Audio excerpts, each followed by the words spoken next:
Hello, welcome to the first installment of this year's Pride series. My name is M. Shadi Malaklu, and I'm the Chair of Women's and Gender Studies at Berea College and the Director of its Women's and Gender Nonconforming Center.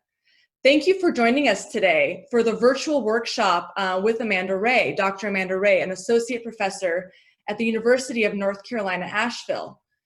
Dr. Ray teaches courses in women's gender and sexuality studies, as well as writing and rhetoric. We are also joined today by two of her students.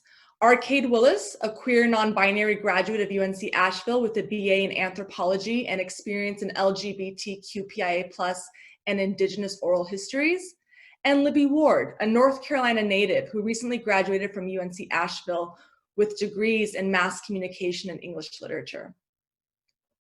Dr. Ray's work focuses on anti-oppression, rhetorics, community-engaged teaching, and community-based historical preservation.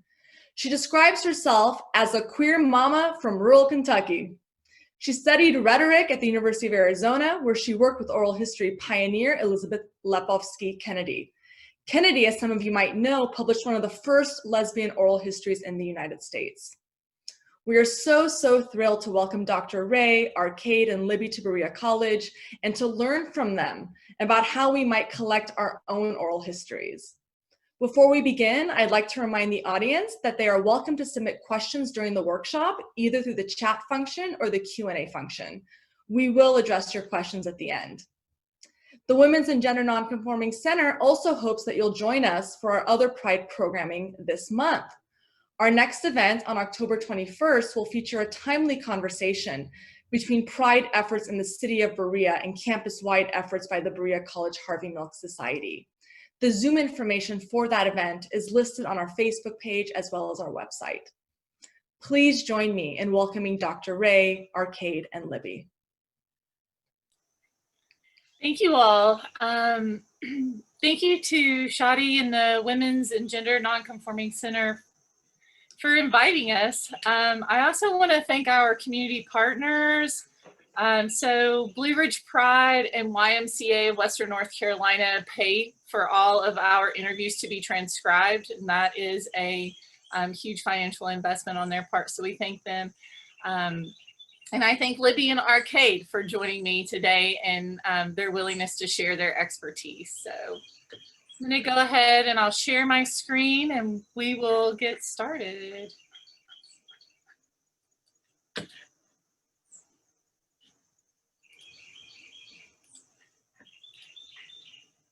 All right, how's that look? Is that right? Can't see it. Oh, okay. So let me try this again. There we go. Is that better? Yep, we can see it. Okay, great. So we are the Western North Carolina LGBTQIA+ archive. And so we thank you all so much for letting us join you today. So let's see. Here's our agenda. I have a short video that's just a little project introduction. We'll talk about how oral history is different than an interview project. Libby will talk about the very important component of doing interviews, which is listening. And then Arcade will talk about archiving and the deep responsibility we have when we're creating a public record. So let's watch this real quick, see if that'll pop up. This coalition aims to document a more inclusive history of the region and foster intergenerational dialogue between LGBTQIA people who have spent much or all of their lives in the South. Our lives, our stories, our way. I would like to welcome anybody that would like to listen to this dialogue, because we are talking about some very, very pertinent things that happen in my personal journey. Most of it's pretty boring, but you might find some laughs in there. Okay, you're recording. I hear the women singing their songs from long ago. In caves by trees and waterfalls, they're weaving on the shore. They call us to their circle, reaching over time. Their voices crossing centuries, their voices become mine.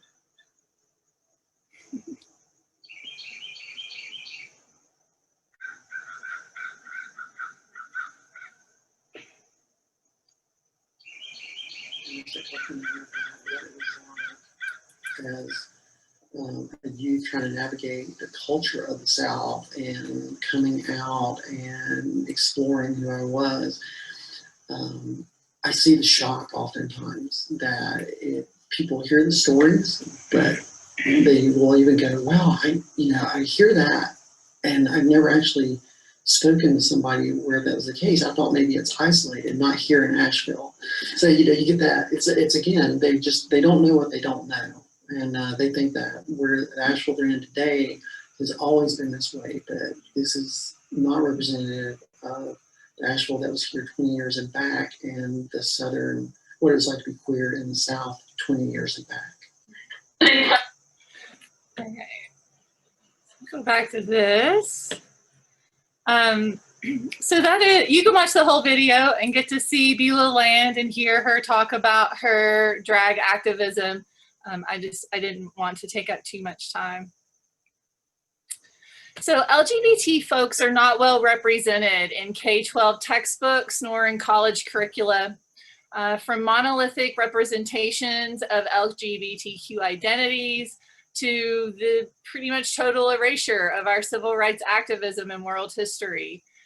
So our project began then with the desire to preserve a richer, fuller, more inclusive history of LGBTQIA communities in Western North Carolina. But we do interview people that are from the South or have lived a majority of their life in the South. It's not just a Western North Carolina focused project.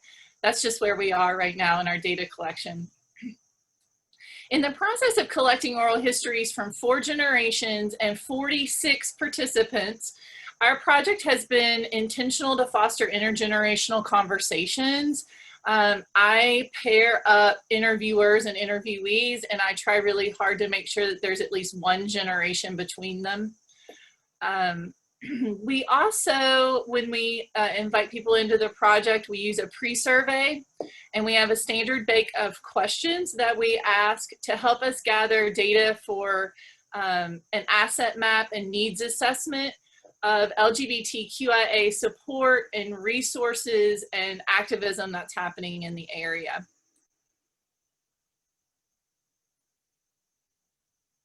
So this is our project timeline. The most important parts of this are we started in January 2019, and we currently have 46 participants and 14 boxes of artifacts, not all of which are online, but are in various points of the digitization process.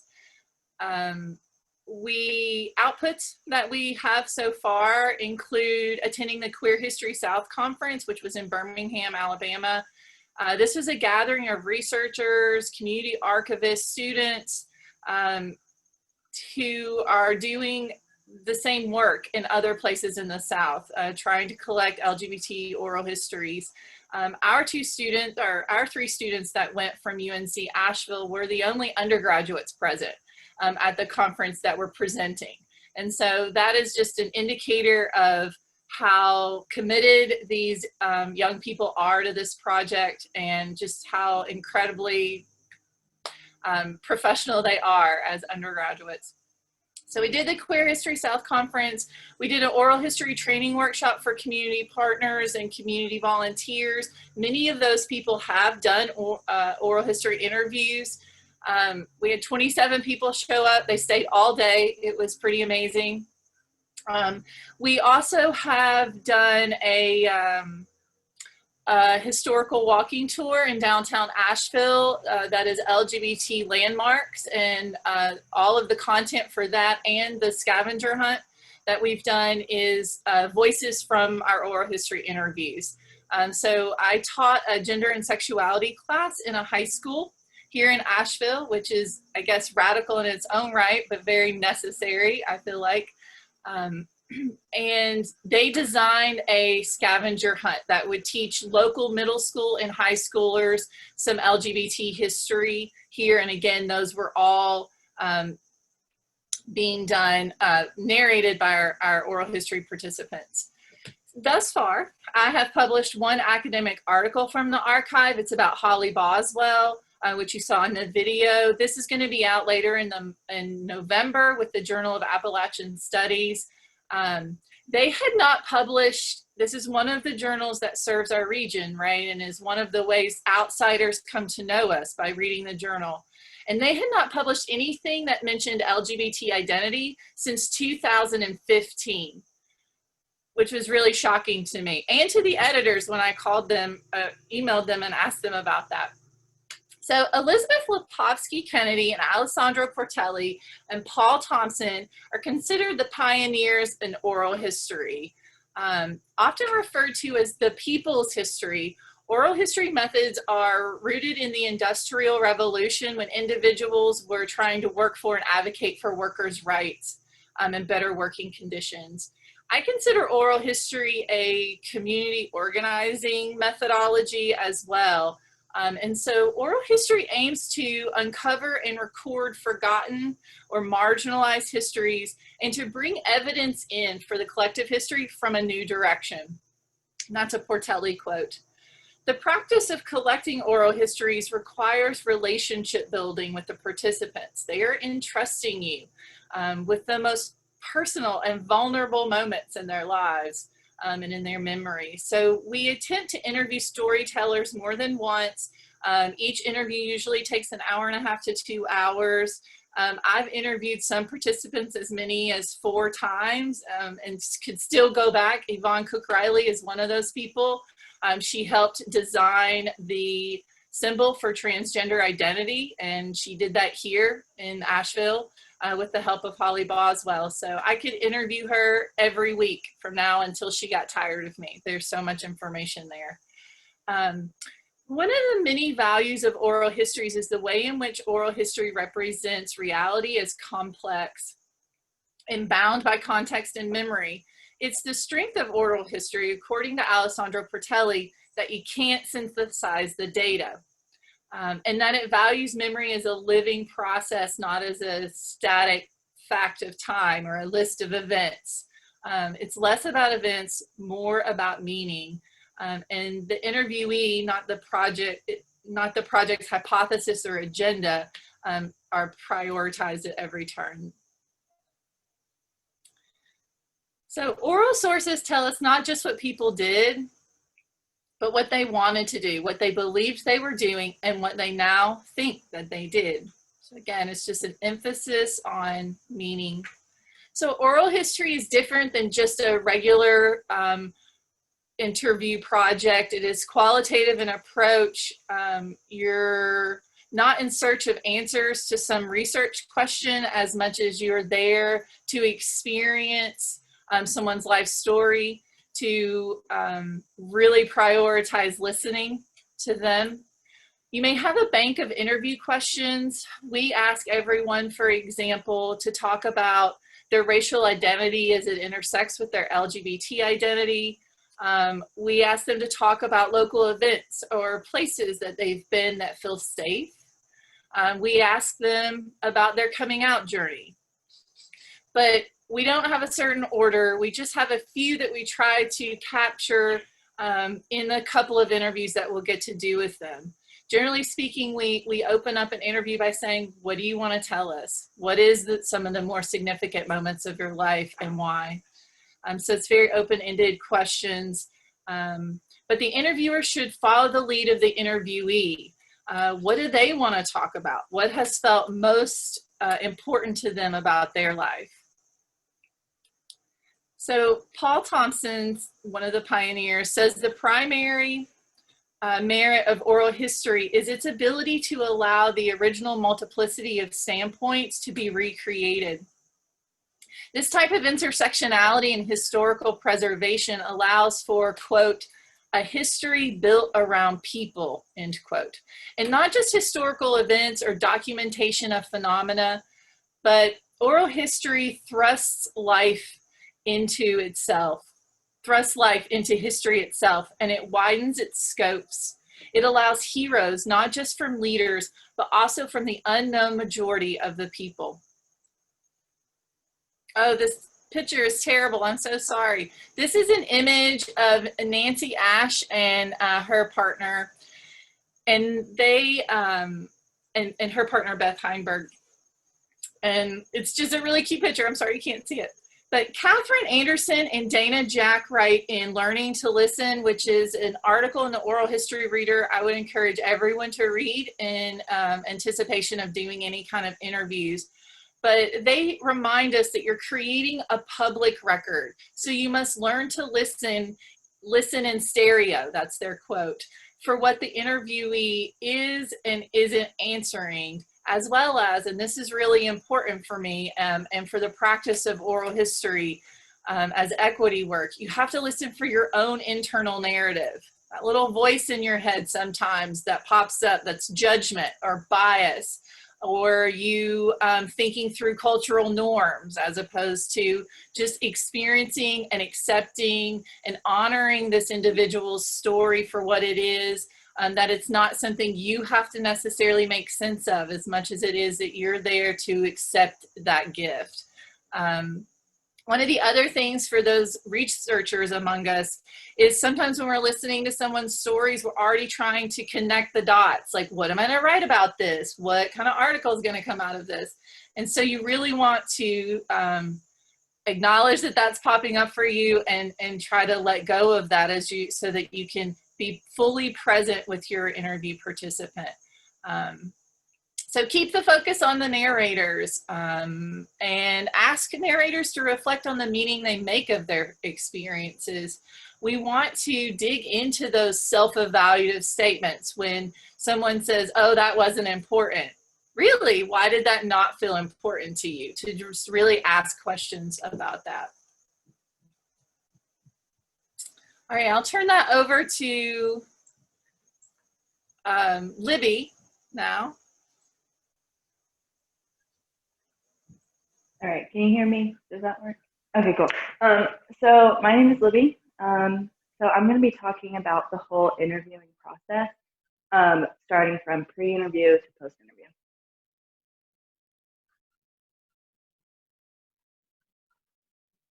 Oh wait, Amanda, could you click for me? Yeah, thanks. Okay, so like Amanda was saying, so the first group of interns that we had when we first started this project, we had a huge list of names. Well, I wouldn't say huge list, but it was a big list of people who wanted to be interviewed.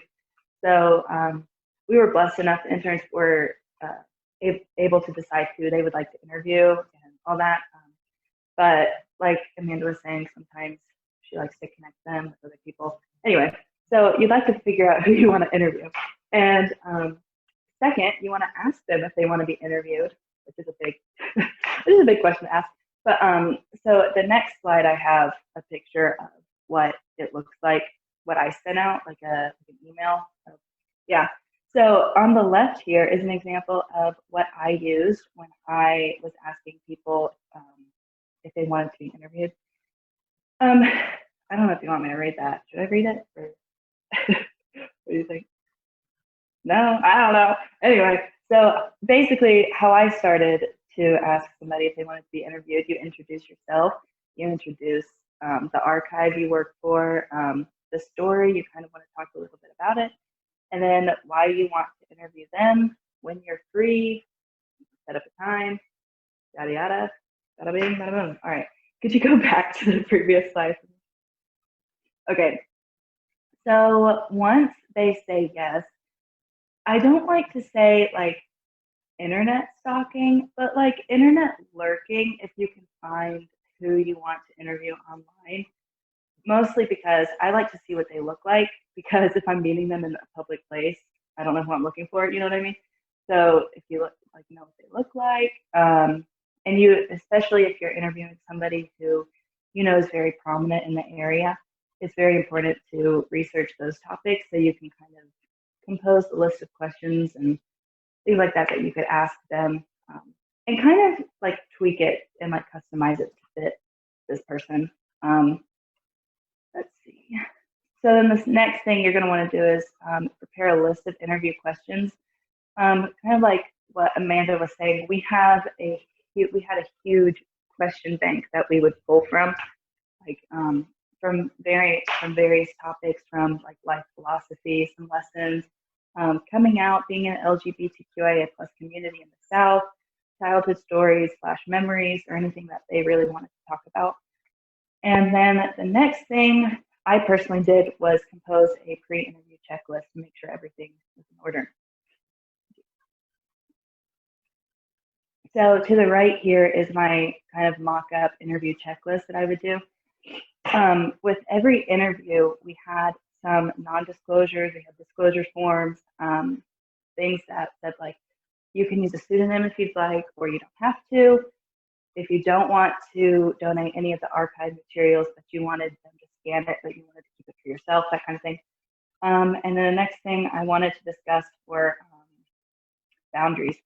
So what is some things that you do want to talk about, and then what is completely off limits? Like what do you not, because coming out is a really big deal, and a lot of these stories are very, very intimate, and you don't want to, if you're coming in, most times you're going into their home and you don't want to pry into their life if they don't want to talk about a certain thing. I think that's very important. Let's see, another thing, I always had 2 recording devices. So in our archive, we had Zoom recorders that were just basic audio recorders, like they were little clunky machine things. And then I also had my phone as a backup. I had 2 things going at once, because even though technology is a beautiful thing, it can be a real pain if it doesn't go well. And then I always had an optional gift. You don't have to bring a gift, but it's a nice gesture. I mean, especially if you're going into their home.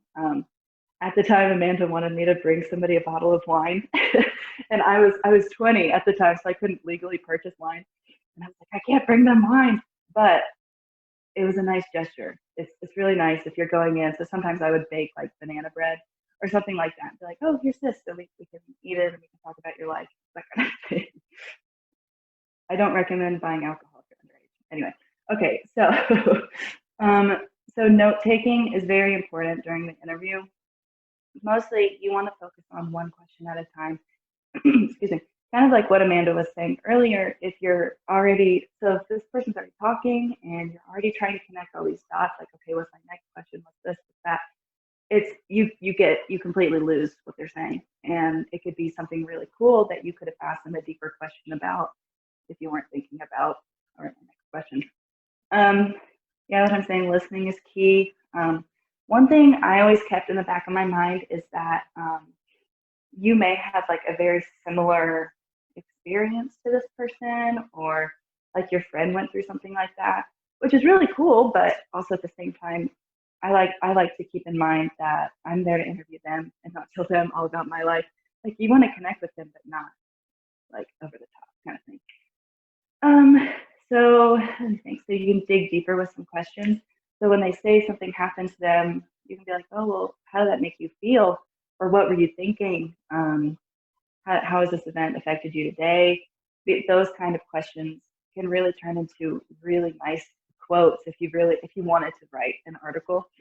So here is another mock-up of what my notes looked like during an interview. So at the very top, you can see like don't talk about XYZ. And if you were going to write an article, I have like a fake time. So a timestamp, if you look at your recording, like, oh, they talked about coming out, and it was a very cool thing that they said. They said at minute 17. And then you can jot down other notes like, oh, they mentioned life in New York. So you can ask a question about life there. Childhood stories, which would go at the end of the interview, or if like there's a kind of weird pause, like you could bring it up like, oh, earlier you mentioned life in New York, like can you talk about that? Like what other experiences did you have? And yeah, notating times on recordings with things.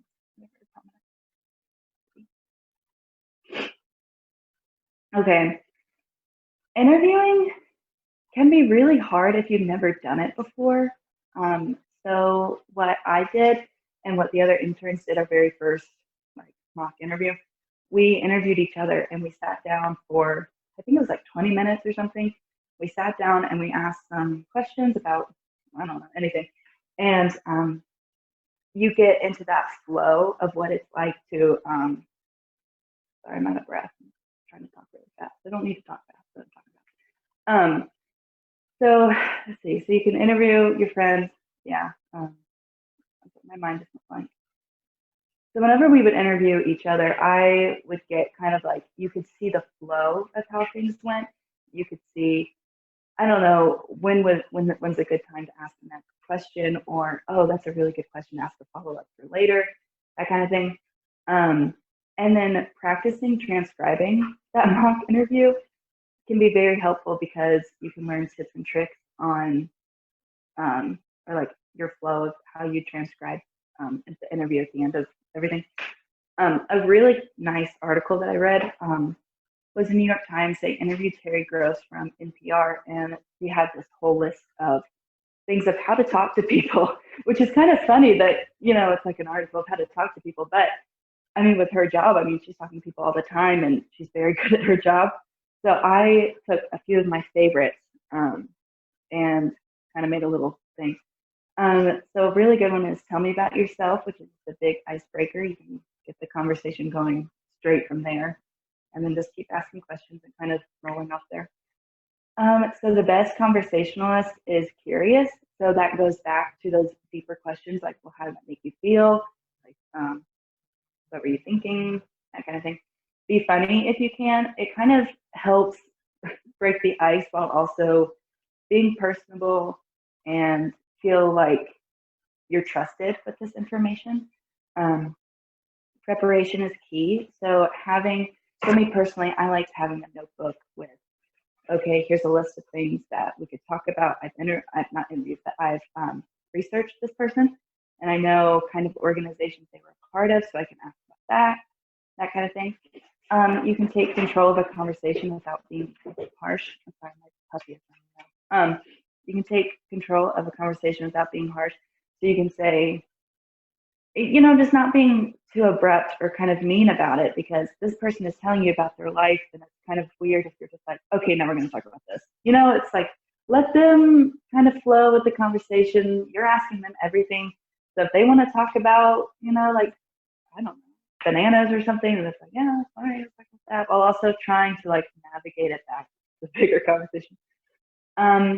Paying attention to body language is a huge one. Like, they may not have said at the beginning, I don't want to talk about this, but if you ask a question, you can tell they're kind of like, like the fidgeting in their chair, or they just, I don't know, it's very obvious that they don't want to talk about this, and you can say, all right, so we can move on.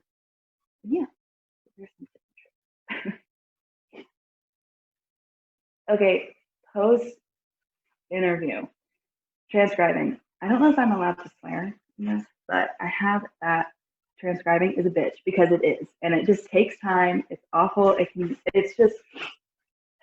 But transcribing, because you got to write every word they say, and I think it was like every word takes like a couple minutes, or it was like every sentence takes like 5 minutes or something to write, or something. I read something that I don't know. Don't quote me on that. But when you're transcribing and you're listening to those interviews, it is a great opportunity to create more questions and kind of build your experience as a interviewer. So you can listen to, oh, I kind of cut them off there. I could work on listening better. It's using the interview as a great opportunity to create more questions, recognize what you could have done differently and what you liked about the interview. So you can say, oh, I think I did a really good job with kind of easing the conversation from A to B pretty seamlessly. It wasn't too harsh or abrupt about it. So with transcribing, I'm a very, I'm very judgmental of myself with everything that I do. So especially if I have to sit and listen to myself talk and ask questions to people, I can be my worst critic because I'm like, my voice sounded weird, blah, blah, blah. But it's just the best thing if you just be very nice to yourself, because if you've never done an interview before, you didn't know any better, and you can always just take that opportunity to grow and become a better interviewer or a better transcriber or a better conversationalist, honestly. Yeah, let me think. I think that's what I have there. I think that might be everything. Oh, but there are some really nice softwares that can slow down a recording if you are transcribing, because if you're like me, I hit pause like 20 million times during an interview because I'm typing what they're saying. But there are some softwares that can slow down a recording, so it's easier. So you can hear the conversation a little bit slower while also writing everything down at a normal speed and not taking 40 years. But yeah.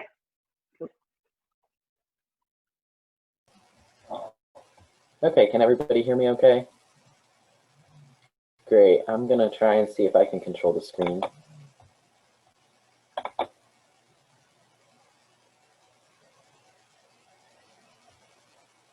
Okay, great, I'm in. So my name is Arcade, and I want to share a little bit with you about the process of working with archival materials. And so I started with the project in January of this year, and at that point I was working in the special collections at UNC Asheville, and the materials I was working with at that point had already sort of been organized and arranged, and also looked through for different topics that might be of interest to researchers in the future. And I was responsible for creating a finding aid, which is basically a tool that can be used by researchers to search for different topics within an archival collection, and then sort of find exactly the kind of documents that they're looking for. So what I was doing was coding the different topics and themes that had been identified within the materials, and putting them into a software called Archivist Toolkit, which is what Special Collections uses for that process. And I also wrote some descriptions of the collection, both at the level of the collection itself, so like a very general idea of all of what's in it, and then also descriptions of the boxes and folders within the collection. But what I'd like to focus a bit more on sharing is the work that I did on a different part of the process that I worked on during this summer. Let's see if I can click through. Okay, it doesn't seem to be letting me click through, Amanda. Would you mind clicking through for me?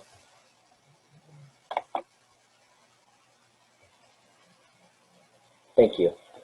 Okay, so during the summer, I connected with Amanda, and at that point I was working on processing periodicals from home.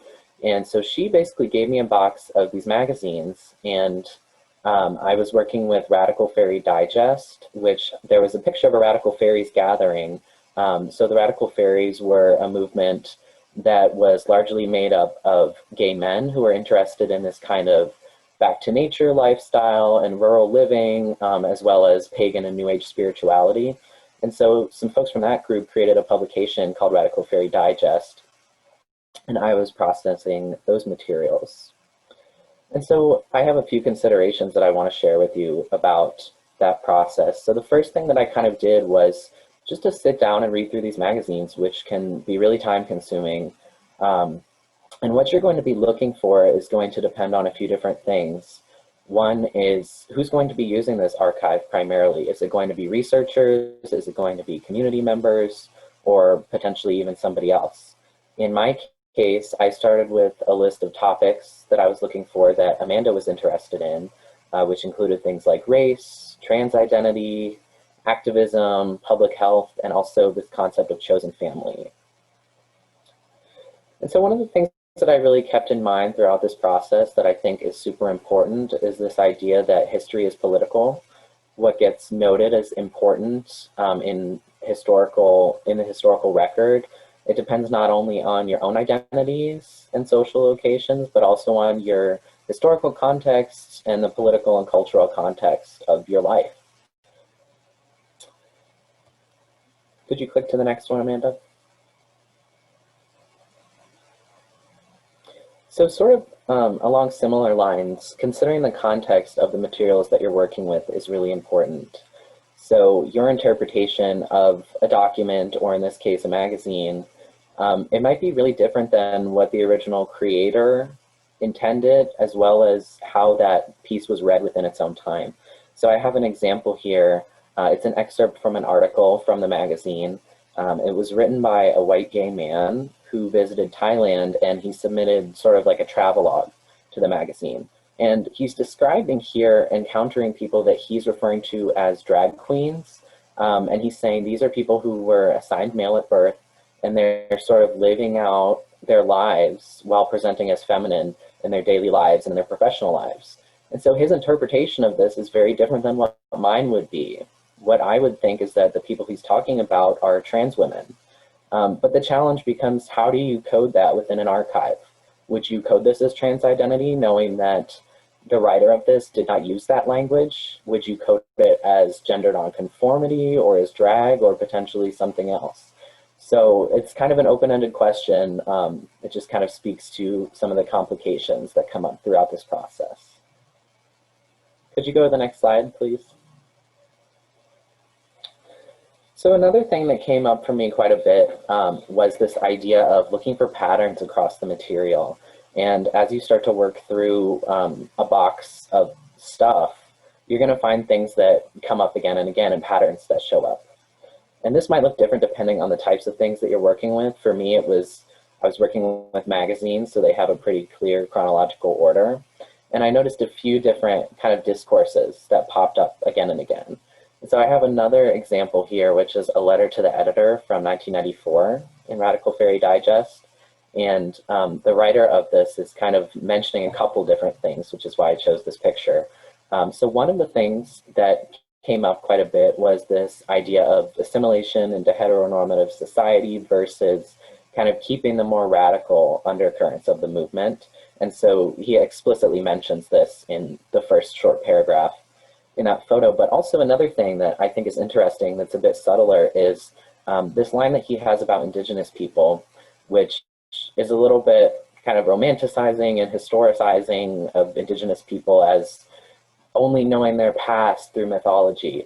But in the broader context of this magazine, I think coding something like that as race or indigeneity or whatever the term you might use, it's really important, because looking at the context of Radical Fairy Digest, this was a magazine that was largely contributed to by white men.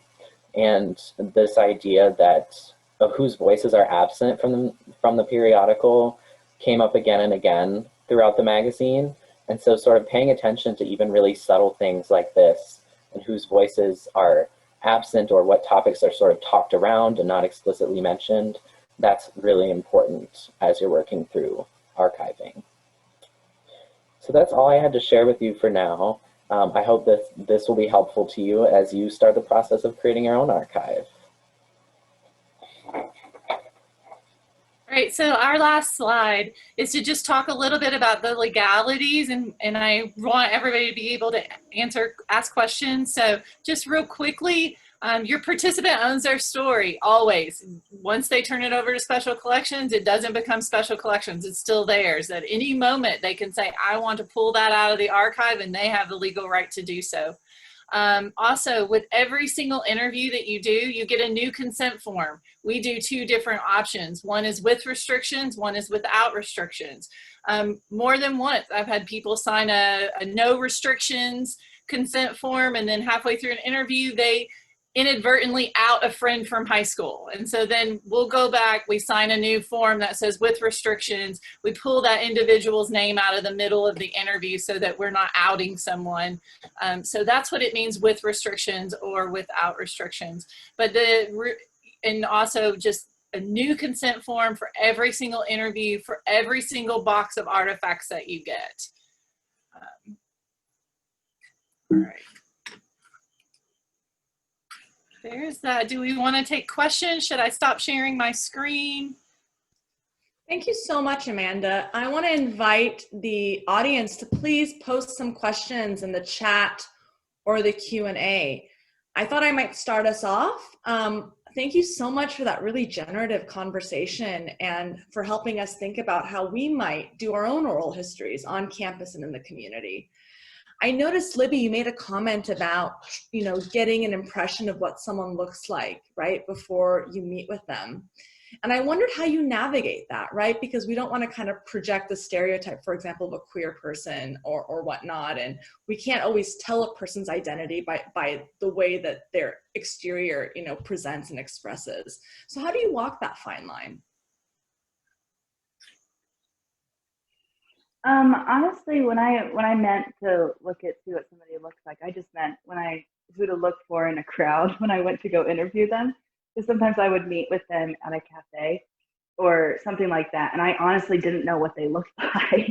So I was like, oh, what does Ashley and Carrie look like? So I know kind of who to look for in a crowd. But I don't know. That's just what I meant by that. I didn't mean any. No, that's great. I am wondering if you had to say, like, what's the first step people need to take? Like, this is overwhelming, right? There's so many moving parts. So how can we get started? And this is a question for everyone.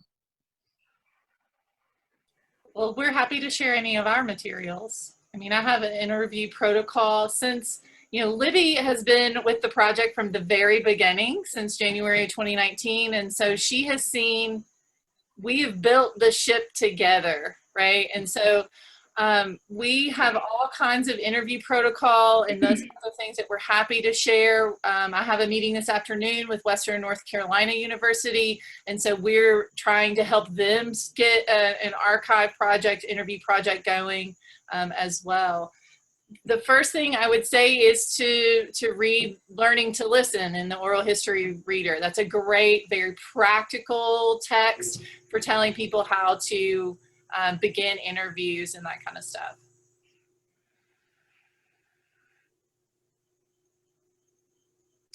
Thank you. We have a question from the audience. An anonymous attendee asks, I'm curious about coding archival work and learning more about what that entails.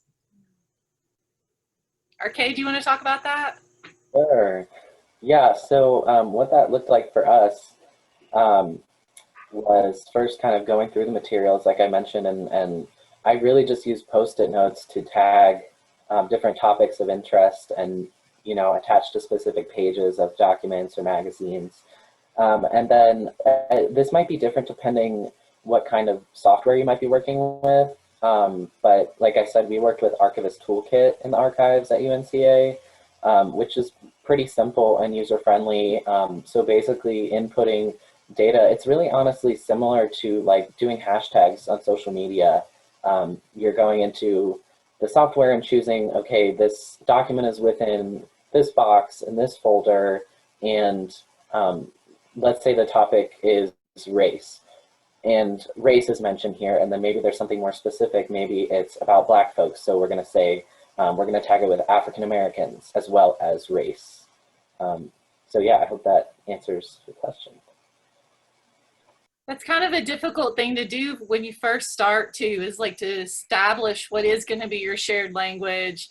When you code things by, people would say Asheville and then somebody else is saying Asheville, North Carolina. And so when I try to search that, I'm catching two different hits. So the Arcade tells you wisely, think of it as hashtags.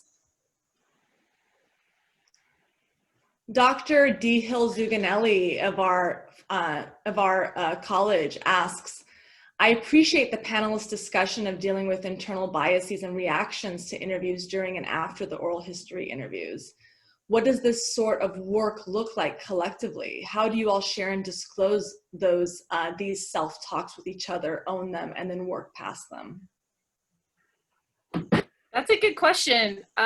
Sadly, I haven't gotten to teach this as a class. So I am just recruiting individuals each semester, and we sit around once a week and have those kinds of conversations with the people that we've trained in the community, which at this point I have a list of 40 people who are trained and ready to be interviewers. Getting them to do it is a whole other thing, but they're ready. I have a form, like a Google form that interviewers complete at the end of doing their interview, and that's where they upload their consent forms. All of this protocol is stuff that's come about because of COVID. It really kicked us in the pants and helped us get everything to be very organized as a project. And so they can write out like a little interview summary in there, and that's one of the ways to talk about it. Thank you. I'm wondering, did you need to request IRB approval? Absolutely, I did. Can you tell us a little bit about what that is for folks who don't know? Institutional Review Board, best practices across the world right now around academic oral history and community-based oral history is that it is exempt from Institutional Review Board. There's a lot of good reasons for this, one of which is it's not synthesizable data. We are really doing a very subjective, qualitative project. That being said, as an academic, I always apply for Institutional Review Board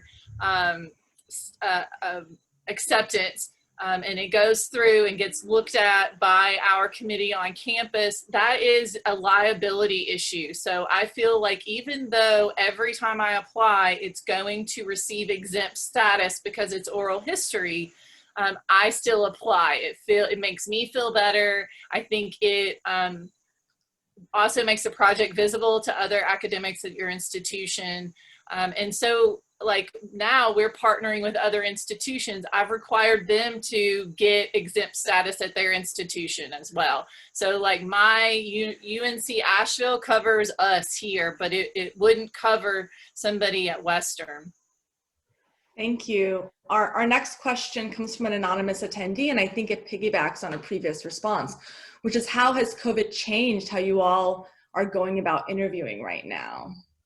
We are doing a lot of interviews on Zoom. It's enabled us to have video very easily in a way that we didn't have the equipment to do video. So that makes our everything more fun in terms of producing media out of our archive at this point. I have sat on a lot of back porches. I sat in somebody's backyard 6 feet away from each other and have done an interview. But COVID really changed a lot of things, put a big halt in our project for a while. But now I feel like being able to do that now that not everyone, but a lot of people have this new technology skill set to use Zoom or Google Meet. Now we can have videos, and it's made it, I think, a little easier to a certain regard, even if it's not as personal, and I don't get to look at people's magnets on the refrigerator and stuff like that, which I always love those extra little pieces of information when doing interviews. Me too. Thank you. Our next question comes from Dr. Jessica Clanderud, the director of our Woodson Center for Interracial Education. She asks, in my experience with oral histories in marginalized and quasi-legal communities, I've had to work with a lot of aliases, and restrictions on what stories my interviewees want to share. And how have you experienced these tensions in your interviews? I don't experience this tension at all. It's their story, so they get to share whatever they want. I have a couple of people in interviews who out themselves as positive, and later decide they don't want everyone to know that for whatever reason. That's their right. And so I just go back and I pull that out of the audio and I pull that out of the typed transcription, and it goes away as though it never existed. I have a coding system that says restricted information, and nobody ever knows what that restricted information is. One of the tensions that comes with that, though, is the gentleman who runs special collections, and I disagree on that. He wanted to know some of the restricted information, and I just didn't feel like he needed to know what the restricted information was. And so I've held to that. Like, I had a participant who gave me information and now they want to take it back. I'm the only one that knows that information, and that is the design of oral history interview. It's me and it's you. And so absolutely, those sorts of things happen. Thank you. We have time for another question from our audience. Would anyone like to pose something?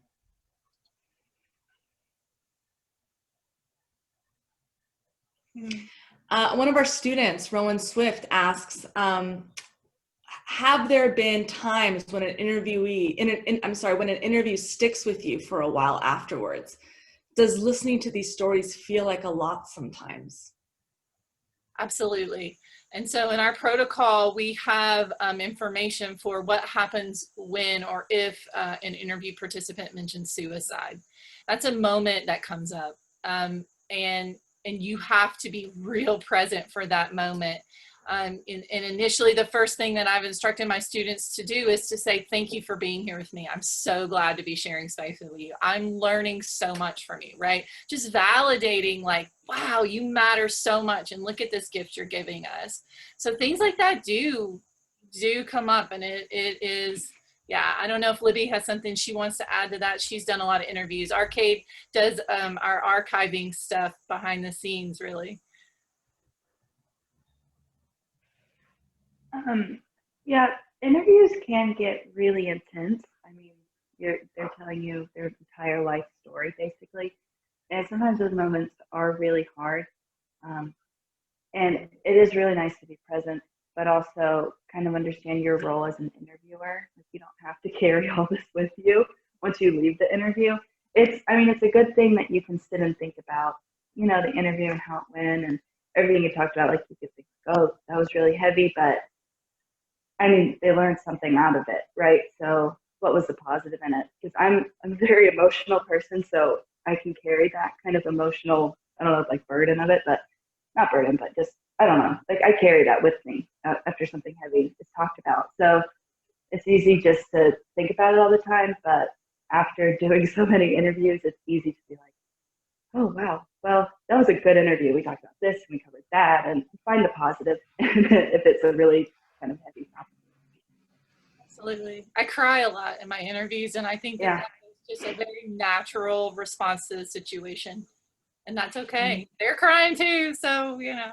Mm-hmm.